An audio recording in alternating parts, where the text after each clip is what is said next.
नमस्कार दोस्तों। देखिए, आज हम वेतन निर्धारण के भाग 3 में है।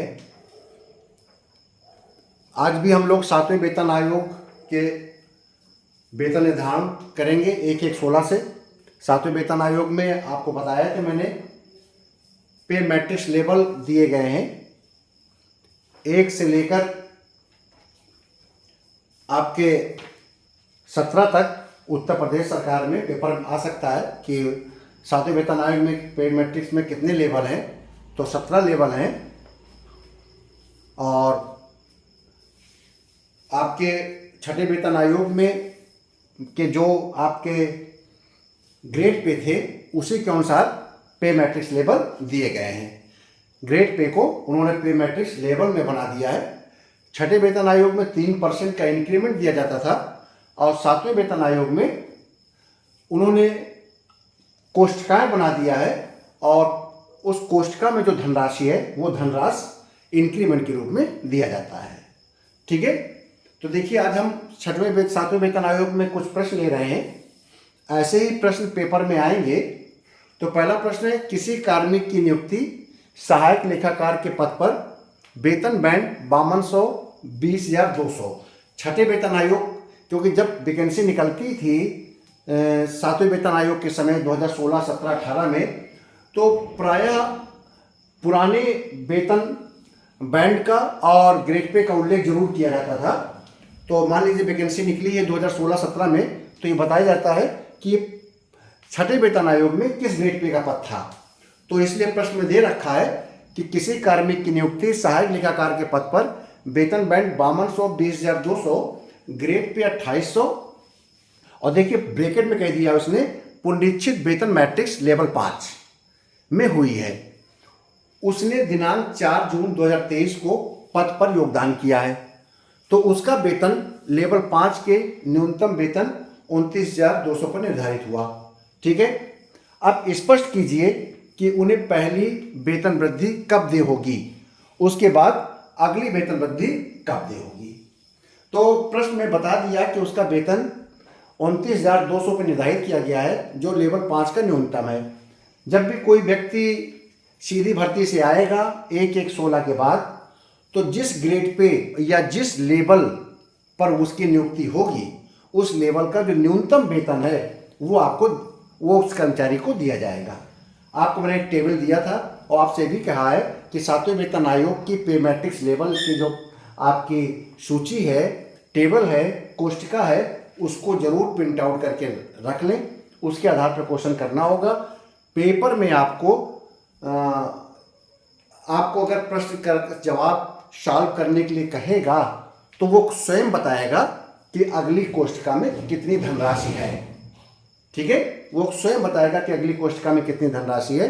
उसके लिए आपसे अपेक्षा नहीं करेगा कि आपको याद होना चाहिए और न ही आपको टेबल देगा, बल्कि पेपर में स्वयं लिख देगा कि इतना वेतन है, अगला स्तर ये है, उसके अगले स्तर पे वेतन इतना है, तो आप वेतन निर्धारण कीजिए, वो स्वयं बताएगा।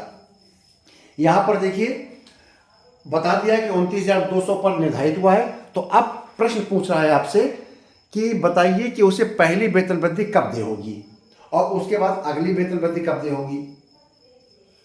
तो देखिए, शासनादेश के अनुसार आप पहले कोई भी क्वेश्चन को सॉल्व करने से पहले आपको फंडामेंटल क्लियर होना चाहिए। जो आपका 22 दिसंबर 2016 का जीओ है, जो पहला जीओ आया जिसके द्वारा वेतन निर्धारण किया गया है 7वें वेतन आयोग में, उसमें कहता है कि कार्मिक का योगदान दिनांक 4/6/23 वित्त विभाग के शासनादेश दिनांक 22/12/16 के अनुसार यदि कोई कार्मिक दिनांक 1/1/16 को या उसके बाद, सुनिएगा, यदि कोई कार्मिक दिनांक 1/1/16 को या उसके बाद नियुक्त होता है या प्रोन्नत होता है या उसे वित्तीय प्रोन्नयन प्राप्त होता है, तो उसे उक्त लाभ प्राप्त होने के 6 माह की आहारकारी सेवा पूर्ण करने पर वेतन वृद्धि दे होगी। 6ठे वेतन आयोग में 1 साल बाद वेतन वृद्धि मिलती थी, इसमें प्रोन्नत के 6 महीने बाद इस आपका पहली वेतन वृद्धि मिलने के बाद कर रहा है। तो देखिए, चाहे नियुक्ति हो और चाहे प्रमोशन हो या एसीपी मिले, अगर कोई व्यक्ति अपना वेतन निर्धारण कराता है, जिस तारीख को किया जाएगा उसके 6 माह के बाद आर्यकारी सेवा यदि पूरी, मैंने आर्यकारी सेवा पूर्ण करना क्यों लिखा, ये नहीं कि प्रत्येक दशा में 6 महीने बाद वेतन वृद्धि मिल जाएगी। 6 महीने बाद वेतन वृद्धि तभी मिलेगी जब वो सेवा आर्यकारी हो। सेवा आर्यकारी का मतलब है ऐसा ना हो कि लीव विदाउट पे हो, ऐसा ना हो कि उसकी छुट्टी स्वीकृत ना हो, ऐसा ना हो कि वो व्यक्ति एब्सेंट होके बैठा हो, ऐसा ना हो कि कोई ऐसी स्थिति पैदा हो गई हो जिसके कारण उसको उसकी उक्त अवधि में कोई अवधि बिना वेतन के रह जाए। तो आर्यकारी सेवा पूर्ण होना जरूरी है। अगर वो आर्यकारी सेवा पूर्ण है तो 6 माह के बाद उसको अगला इंक्रीमेंट दे दिया जाएगा और उसके पश्चात 1 साल बाद इंक्रीमेंट दिया जाएगा। 7वें वेतन आयोग में 1 जुलाई और 1 जनवरी दो में से कोई एक डेट को वेतन वृद्धि लेने का विकल्प दिया गया है। 6ठे वेतन आयोग में केवल 1 जुलाई को ही वेतन वृद्धि मिलती थी, लेकिन 7वें वेतन आयोग में 1 जुलाई और 1 जनवरी में से कोई आप विकल्प चुन सकते हैं। तो अब देखिए, प्रश्न में कार्मिक ने दिनांक 4 जून 23 को योगदान किया और यदि कार्मिक 6 माह की आर्यकारी सेवा पूर्ण कर लेता है तो दिनांक 1/1/24 को लेवल 5 में अगली कोष्ठिका की धनराशि 30,100 प्राप्त हो जाएगी। आप देखिएगा, टेबल लीजिएगा, आप देखिएगा लेवल 5 में न्यूनतम वेतन 29,200 है, कर्मचारी को 29,200 में उसकी नियुक्ति हो गई और 6 महीने जैसे पूरा करेगा उसको उसी लेवल में अगली कोष्ठिका जो है लंबवत चलेगी नीचे वर्टिकल स्टेज में, तो 30,100 अगली फिगर है, वो अगली फिगर मिल जाएगी। कब मिल जाएगी आपको? 1 जनवरी को। 4 जून 23 से और उसने 6 महीने पूरे किया, 1 जनवरी भाई पूरा तो कर लेगा वो नवंबर में, दिसंबर में, लेकिन दिसंबर में नहीं मिल सकती क्योंकि आपकी जो वेतन वृद्धि की डेट है वो जनवरी और जुलाई है। तो 1 जनवरी 24 को उसको अगली कोष्ठिका में 30,100 प्राप्त जाएगा और उसके बाद 1 साल बाद फिर अगली 1 जनवरी 2025 को अगली वेतन वृद्धि मिलेगी। ठीक है, पहली वेतन वृद्धि 6 महीने के बाद मिल जाएगी और जिस माह में मिलेगी यानी कि जनवरी में मिलेगी तो फिर अगले साल फिर जनवरी में मिलेगी। उसकी वेतन वृद्धि जनवरी हो जाएगी तब तक जब तक कि उसको अगला वित्तीय स्तरोन्नयन न मिल जाए या पदोन्नत न हो जाए। उसकी दशा में वो अपना विकल्प लेकर अपना वेतन निर्धारण, अपनी वेतन वृद्धि की डेट को चेंज कर सकता है। ठीक है ना? तो बात समझ में आ गई है। अब अगला प्रश्न देखिए, मिस्टर एक्स सीडीपीओ के पद यानी कि चाइल्ड डेवलपमेंट प्रोग्राम अफसर बोलते हैं, बाल विकास पुरस्कार अधिकारी। मिस्टर एक्स सीडीपीओ के पद वेतन बैंड 9300 34,800, ग्रेड वेतन 4200 और पुनरीक्षित वेतन मैट्रिक्स लेवल है, वेतन मैट्रिक्स लेवल है 6 में दिनांक 15 जनवरी 2015 को नियुक्त हुआ। ठीक है, नियुक्त होने के बाद उसने योगदान किया यानी कि उसकी डेट ऑफ ज्वाइनिंग क्या है? 15 जनवरी 2015। अब प्रश्न कर रहा है कि 6ठे एवं 7वें वेतन में वेतन निर्धारण कीजिए। यह भी बताएं कि 6ठे एवं 7वें वेतन में वेतन वृद्धि कब दे होगी। अब देखिए, वो व्यक्ति 9300 34,800 ग्रेड पे 4200 में नियुक्त हुआ है। कब हुआ है? 15 जनवरी 2015 यानी कि 1/1/16 के पहले 1/1/16 से 7वां वेतन आयोग आ गया था और 15 जनवरी 15 को 6ठा वेतन आयोग था। तो 9300 34,800 ये है आपका वेतन बैंड। तो जब 4200 ग्रेड पे में मिनिमम वेतन 9300 है, ठीक है, 4200 ग्रेड पे में मिनिमम वेतन 9300 है, क्योंकि 9300 34,800 से ही स्टार्ट हुआ है वेतन बैंड और उसमें पहला ग्रेड पे 4200 ही पड़ता है। तो 9300 उसका मिनिमम है, तो आपको मिनिमम मिल जाएगा 9300 बैंड पे। ये वेतन बैंड जो 9300 34,800 है, इसका बैंड पे जो वेतन है जिसको हम वेतन बोलते हैं वो बैंड पे है 9300। तो 9300 मिल जाएगा आपको बैंड पे और 4200 मिल जाएगा उसका ग्रेड पे। जो ग्रेड वेतन है वो 4200 है। अगर ग्रेड पे और ग्रेड वेतन बोलूं तो मान के चलिए कि दोनों एक है, पे का मतलब वेतन होता है। तो 9300 और 4200 मिलाकर 13,500 निर्धारित कर दिया जाएगा 15/1/2015 को।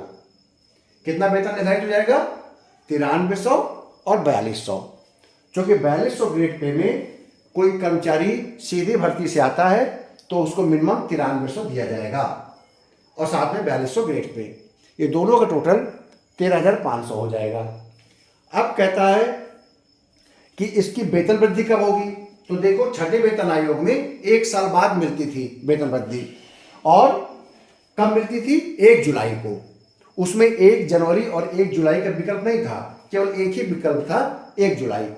तो चाहे आप 15 जनवरी 2015 को नौकरी में आइए और चाहे आप 16 फरवरी को आइए और चाहे 16 अप्रैल को आइए, वेतन वृद्धि 1 साल बाद ही आएगी, वो भी 1 जुलाई को आएगी।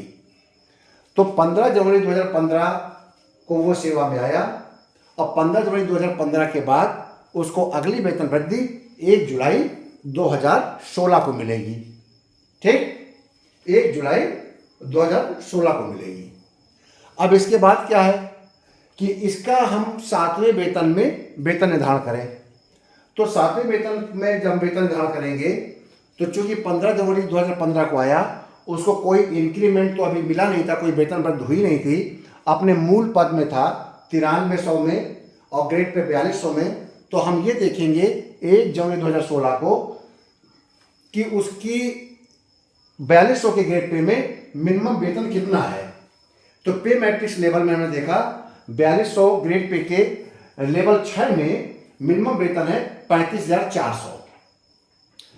तो हम 1 जनवरी 2016 को 7वें वेतन आयोग में उसको 35,400 दे देंगे, क्योंकि कोई उसको इंक्रीमेंट तो मिला नहीं था। इंक्रीमेंट उसको ड्यू था 1 जुलाई 16 को, तो इसलिए हम 1 जनवरी 16 को हमने 35,400 दे दिया और 6 महीने बाद उसको हम इंक्रीमेंट दे देंगे। 1 जनवरी को फिक्स करने के बाद 1 जुलाई को 6 महीने के बाद हम उसको इंक्रीमेंट दे देंगे, यानी कि 4200 ग्रेड पे में लेवल 6 में जो अगली संख्या आ रही है वो है 36,500। तो हम 36,500 निर्धारित कर देंगे। शासनादेश कहता है कि ऐसे कार्मिक जिनका वेतन 1/1/16 को निर्धारित कर दिया गया है और वह उसी लेवल पर बने हैं, यानी कि 1/16 को निर्धारित किया गया, उसका लेवल चेंज नहीं हुआ है। लेवल का मतलब है कि आपका लेवल 6 में ही वो बना हुआ है, तो उसका वेतन वृद्धि 1 जुलाई 16 को दे होगा। मान लीजिए लेवल चेंज हो जाता या प्रमोशन हो जाता 1 जनवरी के बाद, तो फिर उसको 1 जुलाई 16 को वेतन वृद्धि न मिलती, फिर सिचुएशन चेंज हो जाती। क्योंकि उसका लेवल नहीं बदला है, ना तो कोई इसको एसीपी मिला 1 जनवरी के बाद, ना उसकी कोई पदोन्नत हुई है, तो समान लेवल पर बने रहने पर उसको वेतन वृद्धि 1 जुलाई 16 को दे हो जाएगी। तो मेरी बात समझ गए आप लोग? और फिर 1 जुलाई 16 के बाद फिर उसको 1 साल बाद वेतन वृद्धि दी जाएगी, वो है 1 जुलाई 17। तो आप इन दोनों प्रश्नों को सामने देखिए और इन दोनों प्रश्नों को आराम से सॉल्व करिए। कहीं पर कोई समस्या आती है तो आप कमेंट्स बॉक्स में कमेंट्स कीजिएगा। प्रश्न ऐसे ही आएंगे, सरल आएंगे, सहज आएंगे। आपको 2-4 प्रश्न भी और आपको दूंगा 7वें वेतन आयोग में, फिर मैं एसीपी के बारे में बताऊंगा, ताकि आपका एसीपी, पदोन्नति और आपकी भर्ती, नियुक्ति और नियुक्ति के बाद वेतन वृद्धियाँ में वेतन निर्धारण, ये चीज़ें स्पष्ट होती जाए एक एक करके। ठीक है, अगले वीडियो में किसी नए विषय पर, तब तक के लिए बहुत बहुत धन्यवाद।